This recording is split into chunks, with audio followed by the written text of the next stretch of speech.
Hey everyone, it's Will, GamerDad, with another video for you. So in today's video, we're going to take on the second of the enhanced Raptors, and this one is going to be Colette.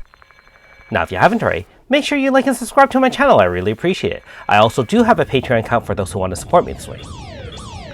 So, Colette is going to be very similar to Lloyd in the fact that they have a shield. However, instead of Lloyd's 20-hit shield, Colette starts with a 40-hit shield, and so it's a little bit more cumbersome to break down. And so I highly recommend units with a lot of multi-hits. And so in this case, I chose my entire scam team. We've got Aisha powering our water zone. We've got Nikoko normal style, Flam, and Eva. And remember that Flam also does have not just her Neptune, but she has a Gaija Spring. That is a 4-hit combo. And so we have essentially 12 hits from Nikoko, being Cat ID is 4 hits, Icicle Zorch is 4 hits if the HP is over 50, and then Flam is also 4 hits, and then you just kind of one-turn AF and do all the damage required in order to break down the 40-hit shield. Just like with the Lloyd Raptor, after the first HP stopper, you can see it's around the same HP, so I'm guessing this boss probably has somewhere in the 200 million range. You just have to hit another 40 hits, and this is where it gets a little bit annoying and a little bit RNG dependent. You can see that the first hit after Judgment is a random target magic attack, and so even with Cat Deity Guardian, and I do have it up with 35% type shield, we also have multiple debuffs with both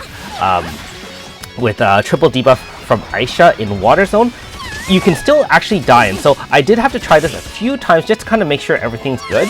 Note that her hits with the triple burst can also cause pain status, which has a fixed damage at the end of turn. And so, if you can use Moon Realm gear, which is farmed from, I guess, the Mythos featuring Clark. I know some of the newer players may have not gotten that far. Then you can certainly get those Moon Realm to help resist some of those status, although it's still RNG dependent. And again, midway through the fight, you still can get hit with the Judgment, which is the multi-magic hit. Now, one thing you notice about this strategy versus with Lloyd's is that we can use Banish, and by using Banish, we're going to actually do a little bit of a stall strat. Once we Banish, and we have to make sure that Eva's speed is higher, I usually re-establish Water Zone first, do a couple of multi-hits, then Eva's usually faster than Aisha, so Eva will cast her Banish to remove all buffs and debuffs, and while in Water Zone, then Aisha can now cast her triple debuff, because if you just cast Banish to remove buffs and debuffs, those blue icons, you will not have any debuffs because it removes everything, and then you will get wiped really easily. And so just make sure when you look at my loadout, kind of time it and play around with the speed component of your team to make sure you have what is necessary for Eva to act first before Aisha.